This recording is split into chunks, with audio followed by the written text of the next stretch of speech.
You're going to get examples of that in language too. As all of these different language and writing systems are developing from Egyptian, you're going to have instances of convergent evolution where similar changes are made and the language, the letters adapt and evolve into similar letters in the new adapted languages, right? They're like I said with Meroitic, right? They're all cousin languages. They're all cousin scripts, and even our Latin alphabet, being descended from Egyptian, ultimately is like a cousin, a distant cousin probably, but a cousin to some of these other, these Egyptian derived scripts. So the whole deformed English thing, I don't really find it persuasive. There was like a Twitter Mormonism with the Murph, where Latter-day Saint explores church history and the church's truth claims. People would often say that there's no evidence for Reformed Egyptian. They would say that this is just a made-up language. Is there, maybe you could touch on any evidence for Egyptian influence in Israel around 600 BC? Is there any evidence of a mixture of mingling of like Hebrew and Egyptian? Yeah, so there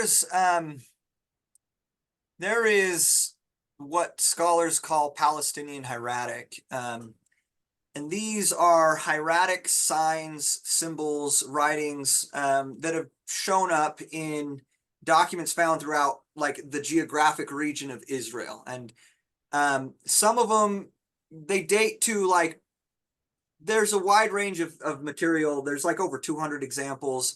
They date from like the beginning, maybe late second millennium BC, beginning of the first millennium BC. And they continue, and you see examples of it all the way down to like the 6th and 7th century BC. With some of the earlier examples, you see full-on Egyptian writing in Israel. It's kind of pre-Israel, really, but you do see full-on Egyptian writing in the geographic region of Israel, in hieratic and things like that, with some of the early documents. By Lehi and Nephi's time, most of the evidence we have for it is like little symbols here and there that are used and incorporated in with Hebrew. And lots of people have talked about it. I actually have a paper on in Interpreter where I talk about it, because I think that when you have like the expression that Nephi uses in 1 Nephi 1:2 is the I think I have it here. I think he said he was writing his record in the language of his father, Lehi, which consists of the learning of the Jews and the language of the Egyptians. Yeah, the learning of the Jews, the language of the Egyptians. So that expression, I kind of thought, what does that even mean? And you've got scholars, to me, I think it means Palestinian hieratic, basically. Or another scholar called it a Judahite variety of Egyptian script. Basically, when you study how these Egyptian symbols are being used with Hebrew, you can see that there's like a mixture of Hebrew and Egyptian writing practices influencing how they do things. There's some differences in how they write them compared to how they're written in Egyptian. But there's other evidence that shows they are updating how they write to some adaptations that are happening in Egypt. So it appears there's ongoing scribal contact, right, with Judah and with Judah and Egypt. Some scholars, Stefan Wimmer, who's like the expert on Palestinian hieratic, he's actually suggested that you have Egyptian scribes going and training scribes in Judah in Egyptian writing. But you have some other evidence that suggests that they're holding over some of their signs and symbols of hieratic are held over from earlier Egyptian when Egypt ruled over the territory back in the second millennium BC, and then the scribes who developed in Israel after that, they had their training in Egyptian, so they used Egyptian as part of their writing system, basically, and just kind of incorporated it into their writing tradition. And that, to me, this idea that you have Israelite scribes who incorporated Egyptian into their own independent scribal tradition that's developed independently of Egypt's on the other, out in Egypt, right? That, to me, sounds like learning of the Jews, right? The scribal tradition of the Jews, Yeah. the language of the Egyptians. So uh, I was really struck by how that evidence kind of created this context for a phrase that didn't make a lot of sense to me outside of that context. And I didn't do super thorough research, but I did look around and in some 19th century stuff to see if there was anything that I thought could explain, like, what does it mean to write with the learning of the Jews and the language of the Egyptians? And I didn't find anything that really made a lot of sense myself. So I thought it was pretty interesting. You have this ancient context that kind of explains what Nephi is describing and makes sense of it. Um, That, yeah, and there actually are, makes it sound really plausible from yeah, that historical context in that location and in that time. yeah, and there are something other people haven't talked about, but what I did talk about is there are examples of doing this on metal too. They're not extended written texts like we were talking about earlier, but you do have like these bronze weights. These are, they're made of bronze, copper, and zinc, or whatever the alloy is for bronze, and you have hieratic signs being scratched into them. This is the sign for shekel, and it's a hieratic sign, right? And these were found in Israel. So you've got examples where they're actually engraving Egyptian signs, hieratic signs, onto metal. You do have a lot of people have talked about the Ketef Hinnom inscriptions. These are little gold, silver scrolls from Jerusalem that have an inscription in Hebrew on them. And it's kind of a sensational find for biblical scholars because there is a portion of a biblical text is on one of the two scrolls. From Numbers 6:24 through 26 is on, I don't know if it's this one or the other one, but what hasn't been talked about a lot, at least in a Book of Mormon context, is Stefan Wimmer, who I mentioned is like the expert on hieratic. He actually thinks there's a couple of small hieratic signs being used on this inscription.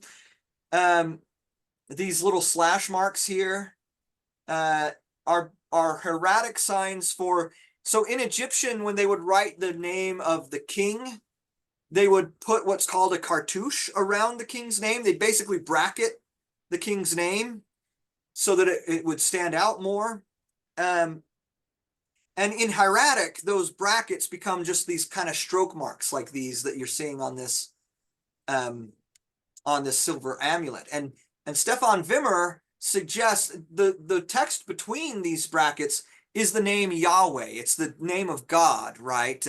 Jehovah, as we would usually translate it. But and so he's suggesting that this is a hieratic scribal practice being incorporated into this Hebrew inscription here to demarcate the name of God like they would demarcate the name of a king.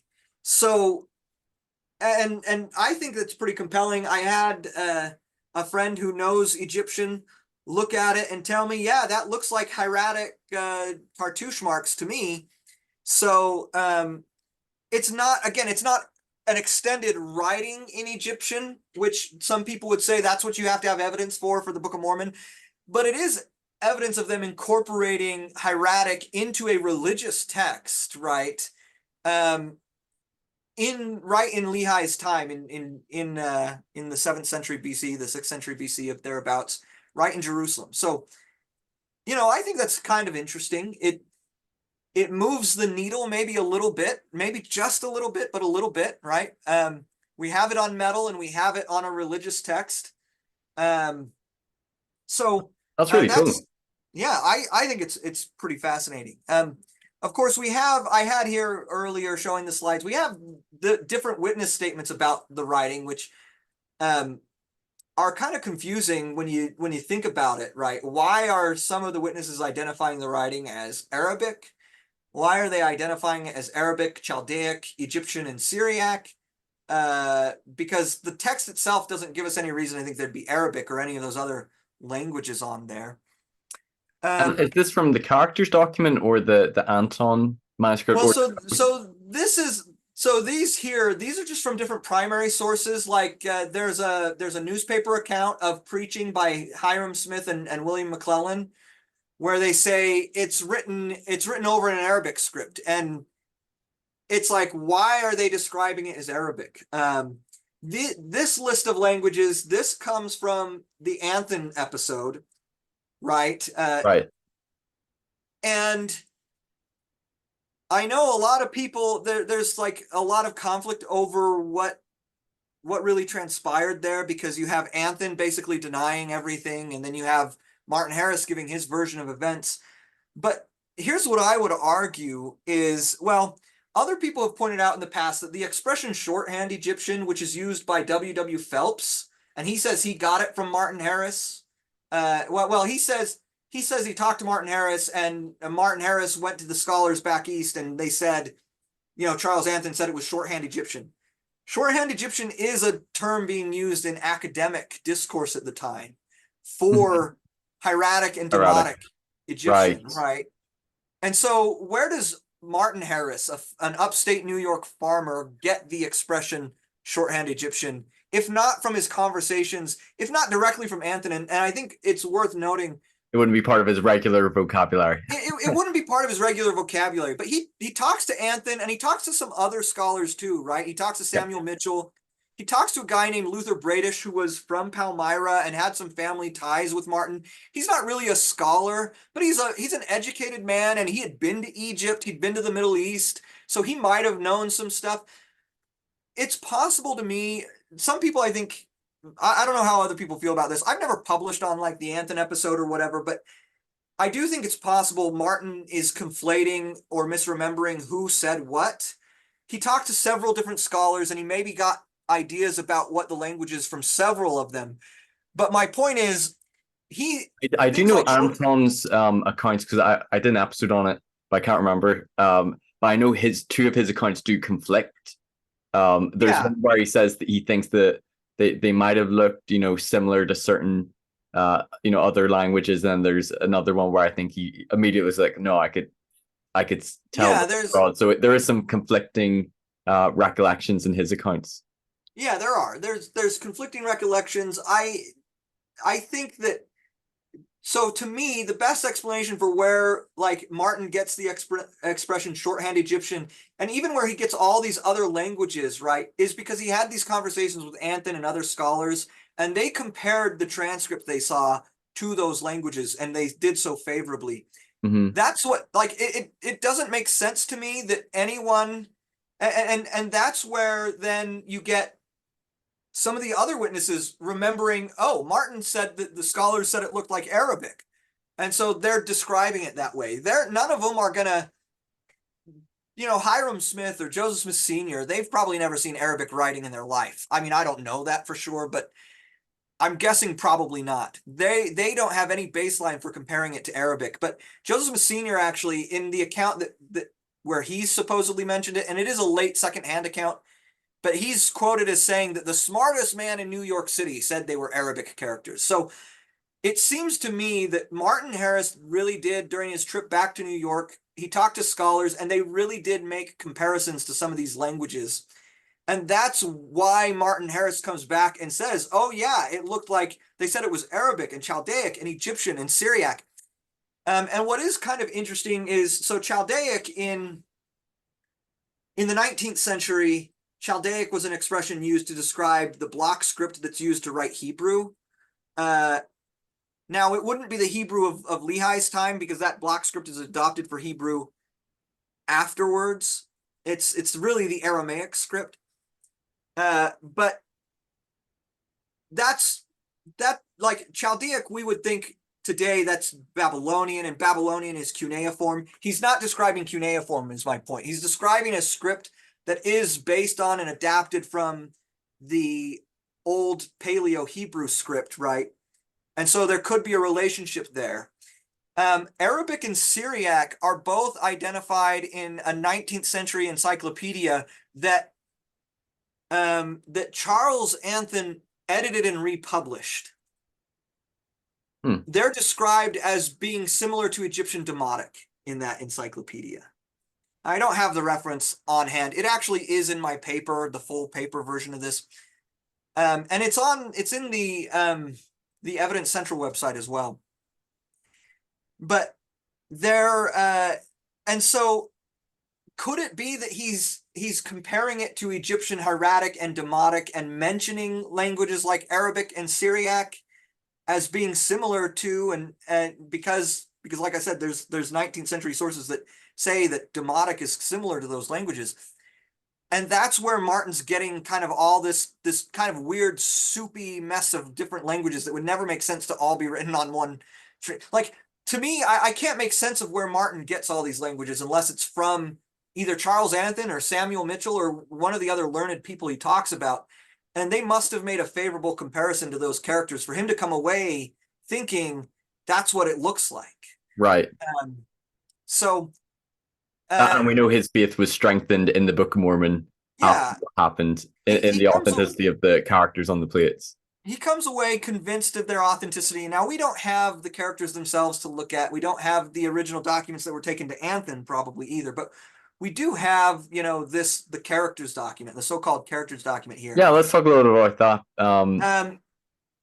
What's As your view on the authenticity of the characters? I did do a video on this, and I think there's no sort of unanimity amongst scholars. It's not settled. Some argue that this just looks like deformed English. Some critics would say, I know Dan Vogel says that there's some similarities to magical books or parchments that Joseph might have had access to. Other scholars say that there bears some resemblance to ancient, maybe hieratic or demotic. And then you got people like Jerry Grover, who's attempted a translation. I think he says they're a mixture of Hebrew, is it Mayan glyphs, and either hieratic or demotic. And so what's kind of like your take on the characters document? Yeah, so I think that this is the first thing we have to try to address is like the provenance. Like, where did this even come from? For a long time, it was thought that it was one of the documents or the document that was taken to Charles Anthon. Yeah. Most recently, a study done by Mike McKay and Robin Jensen, and I think Garrett Dirkmott, I don't know for sure, but they kind of delved into the origins and background of this document in pretty good detail. And they argue that it's in the handwriting of John Whitmer, Mm-hmm. and that it was probably copied by John Whitmer sometime before 1832. So John Whitmer, one of the witnesses, he sees another document that has these characters on it. And we know that there's another, I don't know if I included it in here. No, I didn't. There's another, like in the Nauvoo period, there's a broadside that promoting the Book of Mormon that gets published. And it's got like this first 3 or 4 lines of characters on it. There are some differences that suggest to me that this copy is not transcribed totally accurately, because there's a few differences. And when you go to the broadside document, you see some of the differences. They look more authentically Egyptian to me. Now, I'm not an Egyptologist, so that's just kind of a Neal's opinion that may not count for much for most people, but I think there's some inaccuracies in how this is copied. We know that there's some differences in how it's getting copied, but there's another the characters copy don't all of look the this. same size. You can see they're kind of like slanted, unless that's Yeah. how they were engraved. But it like you said, if it's him copying it, then there could be some I think errors in how he copied it, the argument in inaccuracies. the current view from Mike McKay and his co-authors that I think is probably, if you asked your average Mormon historian, they'd probably tell you this is I don't know. This might be, I don't know if there's any controversy in the historical community about this particular conclusion, but I found it persuasive that he's copied this from another document that already had this written on it. He's not copying it from the plates directly. This is something else. And we don't know whether that document was originally copied from the plates or was already a copy of a copy, right? Right. But we know that Joseph Smith, we know he made copies of characters from the plates, right? And so we assume it's one of the documents Joseph Smith made. John Whitmer has a chance to see it, and he's going to draw copies from it. And presumably they looked like the characters John Whitmer had seen, right, on the plates. He would have recognized them as being similar to that. And so I do think that I think they ultimately have a provenance that like comes from the plates themselves, but we're dealing with a copy of a copy from copyists who don't really know what they're looking at, right? They're trying to copy this over, and they don't know the script or language. They don't know how to read it. I mean, we just saw how witnesses describe it. You know, they're influenced on how they describe the language based on what they believe scholars have said about it, I think, and or based on what the text itself says about it. It's Egyptian, or they speak Hebrew, and so they would say things like that. But I don't think the witnesses knew what they were looking at. I don't think John Whitmer knew what he was looking at. So he's trying to copy something he doesn't completely understand and interpret those signs. And so it's not going to be a perfect copy of Egyptian or whatever, right? But it's not going to, you know, but I do think it does authentically represent something that was on the plates, right? Mm-hmm. And there have been people who have done this comparison. This is actually RCW is RC Webb, which is a pen name of, I forget who was using that as a pen name, but the guy who wrote this is in the improvement era in like 1923 or something like that. The guy who wrote this wasn't a Latter-day Saint. He was That's a 100 years ago. non-Latter-day Saint who wrote stuff. Stephen Smoot knows way more about him than I do, but he wrote stuff in defense of like the Book of Abraham and the Book of Mormon, and he wasn't even a Latter-day Saint. So, but he was the first, he's the earliest person I found who was comparing this. He doesn't do any side-by-side comparisons, but he was comparing it to hieratic and saying it looks similar. And he does this one example of a character by character development, right? This crouching lioness hieroglyph, which becomes something like this in hieratic. And then you have this character from the characters document, right? And, Hmm. you know, that's kind of interesting right there. And Because I then in suppose when the, it refers to it in the Book of Mormon as reformed Egyptian, like, because a lot of critics or unbelievers would say, like, well, we've never found that sort of language, that's just made up. But I suppose reform just means like they've modified or yeah, I changed mean, the characters somehow over time. yeah, it just means their script had been, I mean, I think Moroni says they've been altered by us according to our manner of speech, right? And Right. this is a normal phenomenon, right? When you have a language, a written script, and you don't have, like, we don't understand this super well all the time, I think, because we're so used to computers and typewriters. I mean, for 100 years, for several hundred years now, really, we've been using typeset writing. Before that comes around, though, scripts evolve and adapt pretty rapidly because there's no standardization, right? There's no type script that's standardizing what a character is supposed to look like. Right. And That's a so good point. it's just your scribes and their handwriting, and you get this, you get things changing and adapting over time. And so, like, that's a really normal thing to happen. And I'll actually show you a couple of examples And of surely, if if they brought Hebrew and Egyptian over with them, but then certainly being in a new environment, new culture, new civilizations, it makes sense that their writing would have evolved and changed over time as well. Yeah, absolutely. And it would have probably been influenced by the cultural, the linguistic, and the writing systems that Yeah. are surrounding them, right? Hmm. So things like the Mayan hieroglyphs might have impacted them, or Mayan hieroglyphs really don't come into full fruition until post Book of Mormon times. But whatever writing systems were current at the time may have influenced, right, the Right. way the Book of Mormon script develops. This is a study that was done in 1942 by Ariel Crowley. Again, it was published in the Improvement era. And Ariel Crowley was assisted by a non-LDS Egyptologist named Richard Parker. And Richard Parker would later have conversations with Richard Bushman, kind of an interesting story, where Richard Bushman takes this document, a copy of this document to Richard Parker and asks him about it.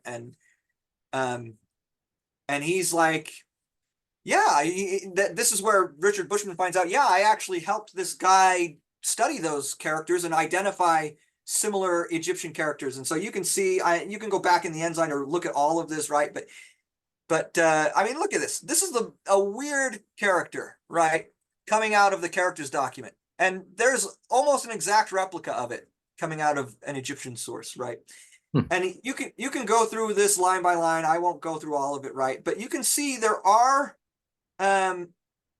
really similar characters to these It's funny because from I can grant to the critics looking at some of the characters. For example, I can see a T, I can see a character that looks like a 6 or a 3. So I can understand why they might say like, well, this looks a bit like English. But then as you're showing this along with some Egyptian characters, they're also very similar to those. Yeah, yeah, they're very similar. And I think, yeah, there's a whole nother slide of these, right? You can look over these. This one's harder to see because he's using an engraved example on stone rather than ink Yeah, yeah, writing. But they're very, very similar. And so, there's a case to be made here. And these are examples. You mentioned Jerry Grover. yeah. Jerry Grover's done the most recent work comparing this. And like you said, he's even come up with a translation, because I am not much of a linguist, and I'm not a linguist at all, actually. I remain agnostic on Jerry's translation. Yeah, But me too. I find it interesting, but I'm very tentative because and I would want yeah, other scholars to sort of corroborate on it. I'm waiting to see what other scholars will say. I've had some personal conversations, and I won't name names because I don't want to throw anybody publicly under the bus, but I've had some personal conversations from people with both New World and Old World linguistic experience who are very are skeptical of some of it. Yeah, But I do think Jerry Grover is trying to be methodical about it in ways that nobody else has up to this point. And I think he makes some breakthroughs that'll be noteworthy, particularly his use of finding numerals in particular. And I think all of these examples I'm showing right here, coming from Jerry's book, are examples of Egyptian numerals that you can see here, right? Some pretty interesting comparisons. Again, we have what's actually a pretty weird character if you think about it. But you see, here it is. Here's what it would have looked like as a hieroglyph, and then you see some of these examples in Egyptian, pretty striking. Here's one. Sure, that looks like a number 4, but here it is in Egyptian with a little curly thing over it, just like on the characters document. Like, that's weird. That's random, right? Sure, this looks like an H, and this is actually probably the same or a similar character to the one we saw earlier with the crouching lioness. But here it is in hieratic documents. You have something very similar showing up. So there are, I think, some very compelling, some very interesting comparisons to actual Egyptian writing with the characters document here. yeah, And here's actually a quote. So William Hayes is an Egyptologist working I think working for the Metropolitan Museum of Art, I think, in the 1950s, or maybe he's at NYU or something like that. He's in New York, and he's an Egyptologist in the mid 20th century, 1950s, 1960s. Paul Hansen is this reorganized church guy. He's from the Reorganized Church of Jesus Christ of Latter-day Saints, back when they still believed in the historicity of the Book of Mormon. He writes a letter to a bunch of Egyptologists, and William Hayes is one of them. And William Hayes responds saying the inscription could conceivably have been an inaccurate copy. Now, remember, I argued and others have argued it's a copy of a copy, so we should expect inaccuracies. Could right. have been an inaccurate copy of an Egyptian account or something of the sort written in hieratic script. So he looked at it. This letter is from June 18th, 1956. He looked at it and thought, yeah, it could be hieratic. And this is a non-LDS Egyptologist? This is non-LDS. He's not a Latter-day Saint. Here's what's interesting about him, though. Before he even, sorry, I'm pointing at my screen, which makes no sense to you, I suppose, when you're looking at me. Before he wrote this letter, you can point with your mouse. Yeah, there we go. Sir. Before he wrote this letter in June of 1956, he had a conversation with Stanley Kimball. Stanley Kimball was a Latter-day Saint historian. I think he was in grad school at the time. Yeah, here's the background on him. He's from he's the Egyptian department of the Metropolitan Museum of Art. Stanley Kimball was going to grad school at the time to become like just in history. He wasn't doing Egyptian or whatever. And in February of that same year, 1956, he actually sat down and had a conversation with William Hayes. And William Hayes starts working through the document, and he starts documenting. These are like his jots, his direct notes. These are the notes from William Hayes right here. He starts jotting down what the symbols on the document could have been in Egyptian. And he's like writing the hieroglyphic form of the symbols. And he even says that like the opening, the first part of the opening line. So we're talking about, he's reading right to left. So he's talking about these symbols here. He says that could actually be a date formula in Egyptian. And there's a translation of it. I don't have it. If you look up Robert Smith's book, Egyptianisms in the Book of Mormon, he just published it for free online on Google.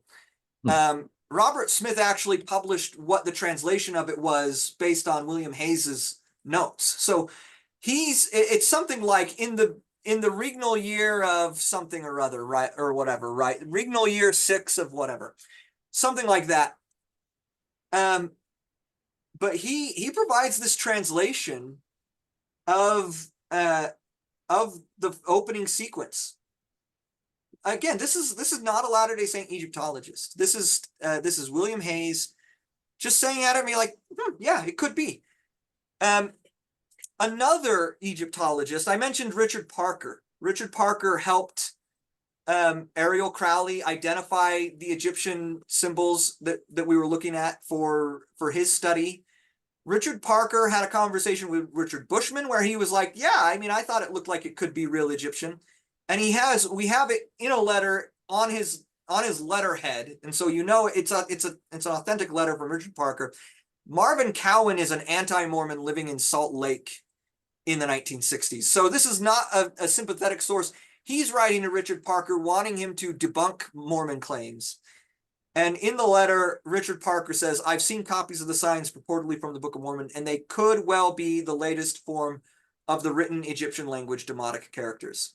So again, that's the opinion of two non-LDS Egyptologists who looked at it and were like, yeah, it could be a poor copy of you know, or the latest form of, right, it could be Egyptian characters. And they're obviously being quite objective because they wouldn't be motivated, as you know, critics might say, of like a believing Egyptologist to say these resemble ancient, you know, Egyptian characters. So that's quite interesting. They're just interpreting what they see. They're just saying what they see. Yeah. And Bushman said, this is in an email that he sent to not me, but someone else I know. Bushman basically said that Parker was like, well, wasn't there Egyptian papyri kind of floating around at the time, and couldn't it be copied from that kind of? And Bushman thought he was maybe getting at the fact that Joseph Smith had the Joseph Smith papyri later, right? And maybe he just copied symbols from the Joseph Smith papyri. But you know, we have surviving fragments of that papyri now. We know it's not from that, and we have like I said, the date in which this character's document is thought to be made is as early as 1832. It's in John Whitmer's possession after he leaves the church and stuff, and it appears to be in John Whitmer's handwriting. So it doesn't seem like it's coming from it's copied earlier than when Joseph Smith gets the papyri. So yeah, their explanation for it would be, oh, Joseph Smith saw an actual Egyptian document and copied from it. That would be their explanation for it. Right. But we don't have any evidence that he saw an Egyptian document before 1835. But if you want to explain it that way, if a person wants to explain it that way, that's fine. Some people have compared, Hugh Nibley liked to compare it to this script Merowitic. This is, Merowitic is basically, so we were talking before about Reformed Egyptian, right? And how people adapt their writing systems over time. Merowitic is an Egyptian, the Merowitic language was a language spoken in Sudan ancient Sudan, which is just south of Egypt, right, in Africa. And they adopted the Egyptian writing system for their language. And so Meroitic is developed off of Demotic. It's an evolution or a reformation, if you will, off of Demotic. And Nibley never provided any side-by-side comparisons. It'd be kind of interesting if somebody would, because I mean, just eyeballing it, right, you can see some striking similarities. I feel like you can, at least, between Meroitic here and that's the only picture of Meroitic I have, but between Meroitic here and what's on the characters document. And again, if you want to see English, you can see that too. You can see the number 3. You can see what looks like a W. You can do this kind of stuff with ancient languages. This looks similar to the hieratic weight glyph that we were talking about earlier that's found in Palestinian hieratic. But it's upside down for that. I don't know if it's a development from that or not, but you've got this is a perfect example of like reformed Egyptian, if you will. It's an evolution from Egyptian script that developed and was adapted over time. It was adapted to write a different language, so scholars struggled. I don't know if scholars have deciphered it yet, but I know when Hugh Nibley was talking about it, and when other Latter-day Saint scholars were talking about it in like the 90s and stuff like that, it hadn't been deciphered. People didn't know how to read the Meroitic script yet, so it was undeciphered. And so, this would be like this script and the Book of Mormon script would be like cousins, if you will. They're cousin scripts. They're both independent reformations or developments from Egyptian. Right. The other script that's interesting, and I use this in my presentation in particular because this is an example engraved on metal, right? This is the Byblos script from Byblos, which is along the coast of the Mediterranean, I think in Lebanon. But this is a script that scholars don't completely understand. There's not really a consensus on exactly what it is, except scholars agree it's been developed from Egyptian. And I mean, you can see this one right here. This is almost certainly like from a pelican hieroglyph or something like that. Oh, yeah, I can see that. This one right here is probably from a cobra or something like that, right? Here's another one that's probably from the cobra. But this is a script that's developed from Egyptian, but we don't know what language it's trying to write, and scholars have not been able to translate this. They don't know what it means. And so in that respect, it's really similar to the characters document in that we can compare it to Egyptian, as you just saw, and there are favorable comparisons, but the critics' response there sometimes is, well, show us a translation. Show us that you can actually translate it. If it's Egyptian and those comparisons are valid, then you should be able to interpret and translate it. Well, here we have the Byblos script, and I think I have another image. This is another one. This is a bronze tablet. Again, this is a script that's developed from Egyptian, and we can't decipher it. No scholars can decipher it. There have been different translations that have been proposed, but there's no consensus on them. No one agrees that someone has actually cracked the code and successfully interpreted the language. So, and I think I actually started working on doing like picking out some of the characters and comparing them to the characters document, but it was tedious and I didn't have time before I had to give my presentation. So I never finished it. Yeah. But again, That would be very tedious. I think just eyeballing it, you can see stuff that kind of looks similar to, some of the characters from the characters document. And again, if you want to see English, you can see that. Here's a W, right? Yeah. Here's a Y. You can find, I can see like a 4 or a 9. Yeah, you can find this kind of stuff if you want, and you get a long enough document or whatever. I actually, you can like this looks like an upside down 4. So you could almost make the same argument with this script that it's yeah. formed I mean, English. look, this like is that's here's an A right here. Tilted. That's a weird looking sort of Z. Like you could make a similar argument. That's just a T. That's an A. And here's the thing is so the convoluted history of the alphabet, we use the Latin alphabet, right? And the Latin alphabet's adapted from the Greek alphabet, right? You could call all of this being reformed, if you will, right? It's reformed Greek. Well, the Greek alphabet is adapted from the Canaanite script, which they got from the Phoenicians, which is the script, the Paleo-Hebrew script. It's the script that's used to write Hebrew and things like that. And that Hebrew script is adapted from Egyptian. So it comes from, in fact, lots of scholars think that this It's all Biblos reformed script, Egyptian. yeah, this Biblos script might be, some scholars think the Biblos script might be an intermediary stage between the development of the Canaanite alphabet and the adaptation from Egyptian hieroglyphs and hieratic writing to the Semitic alphabet. Like this might be, we don't know, but it might be. Hey, look, here's the word at right here. I just noticed that. Yeah, AT. that's so obvious. And again, at again there. So Yeah. you can see that you could make a similar argument for at least some of these characters that they bear resemblance to like deformed English. There's a wide So upside down 4. so yeah, the ancient languages, our script, our script from the Latin alphabet is ultimately, through a long convoluted process, it's derived from Egyptian. Our letter A is a morphing of the aleph in the Canaanite script, which is a morphing of an ox head glyph from Egyptian, right? And so as you see other languages that are also being adapted and evolving from Egyptian, you're going to see some similarities. There's going to be some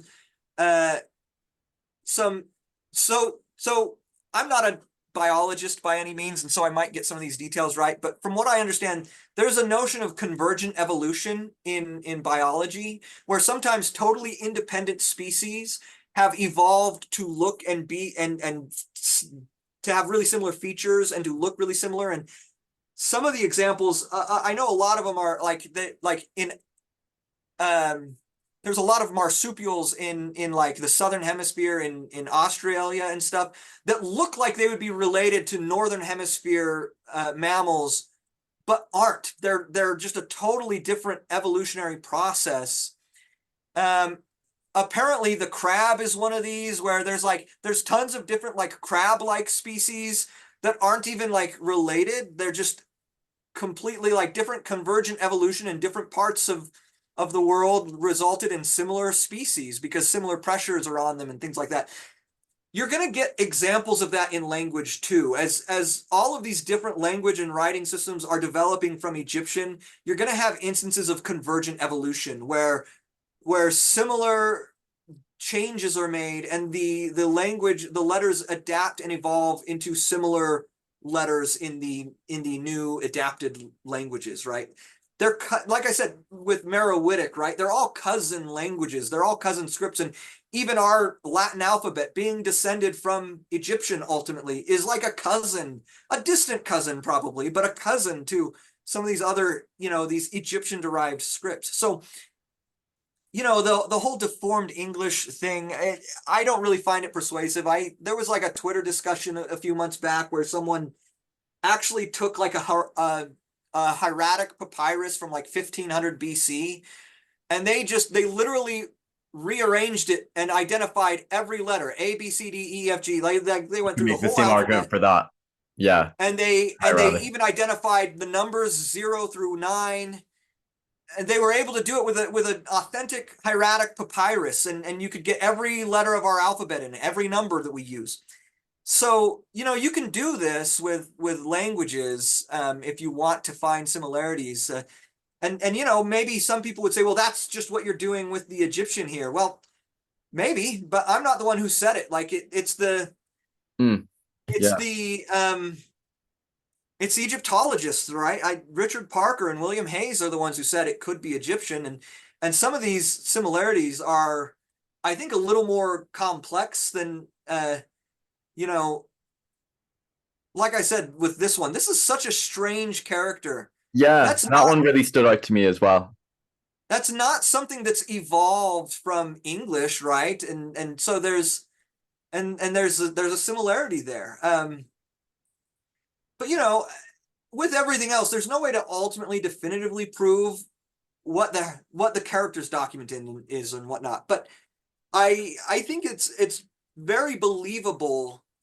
It's very believable as an actual script that's been, when you take into consideration that this has been copied from a copy from the plates, and the plates themselves, the language has evolved for 1,000 years.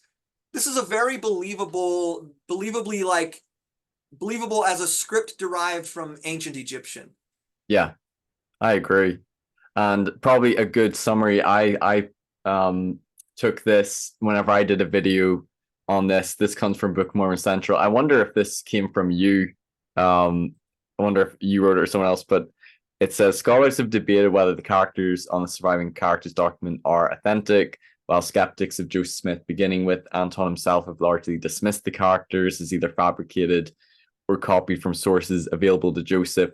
Latter-day Saint scholars have argued for their resemblance, and I think I would also add in non-Latter-day Saint scholars to their resemblance to ancient Egyptian scripts, as well as scripts from ancient Mesoamerica.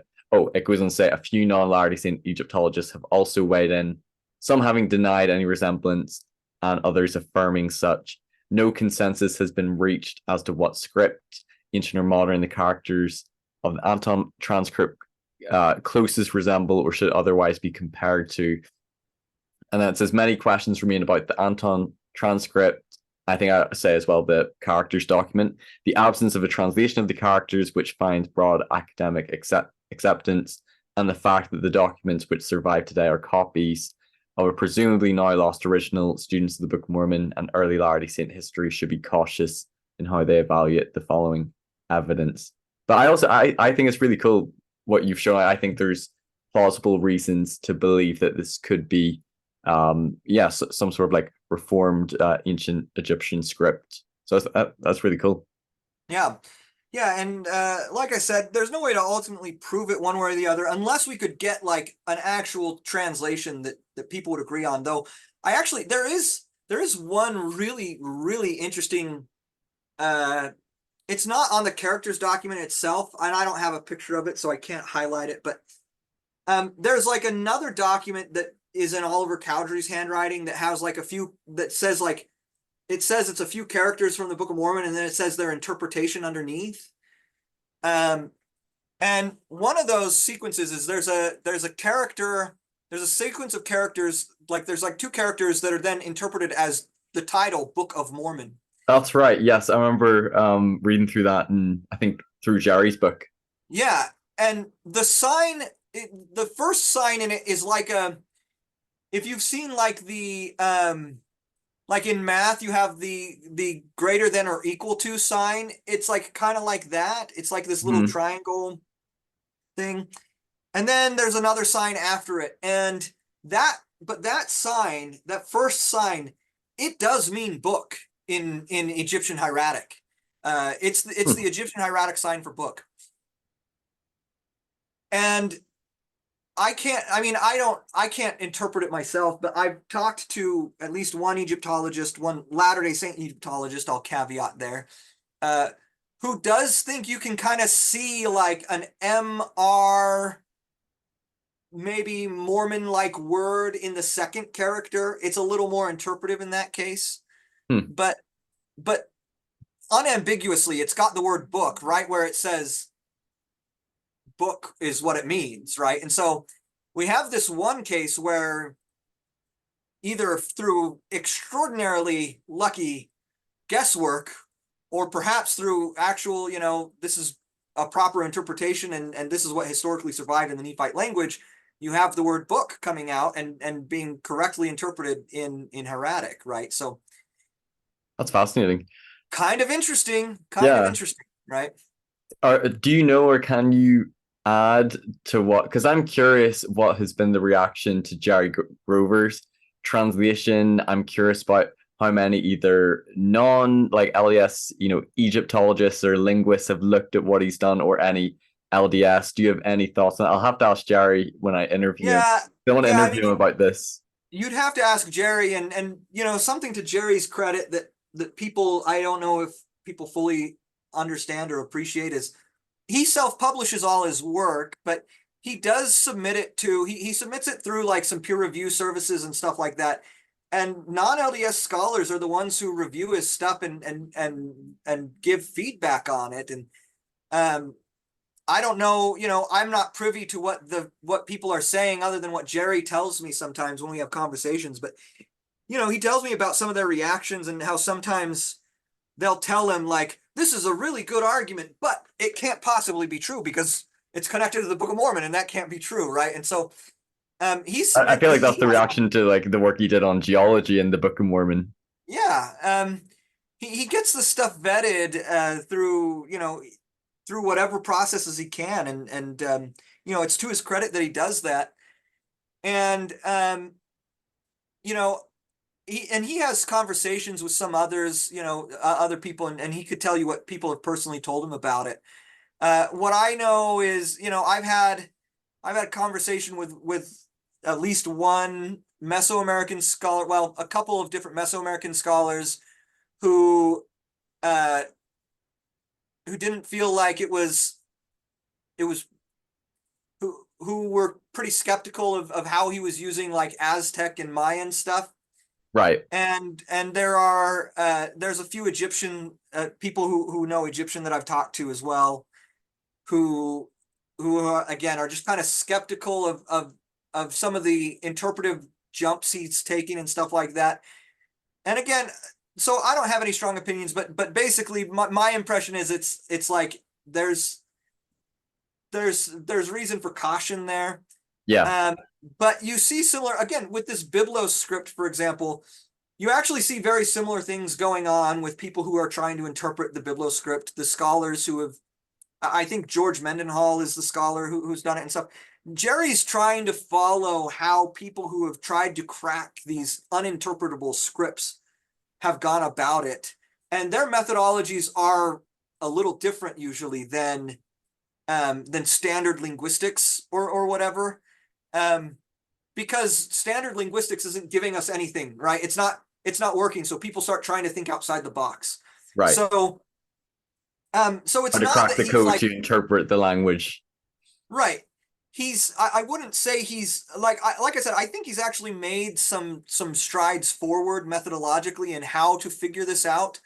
But right now I remain, I They I need to get share more the, scholars yeah, investigating this, and we need to get some more scholars like taking a closer look and yeah, that's what I think. critiquing and giving feedback, and we can maybe start taking some additional steps forward when that starts to happen. But And I'll just say, as a believer and someone who has been sort of like, I felt like somewhat informed and sort of like apologetics, over the past few years. It was only been since doing my channel did I know about Jerry Grover and that somebody attempted a translation of the characters. I'm like, what the heck? Like, I'd never heard of that before. I yeah, thought it was crazy and fascinating at the same time.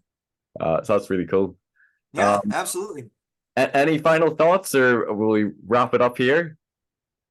Um, we can wrap it up here if you'd like. Unless there's anything else you'd like me to cover.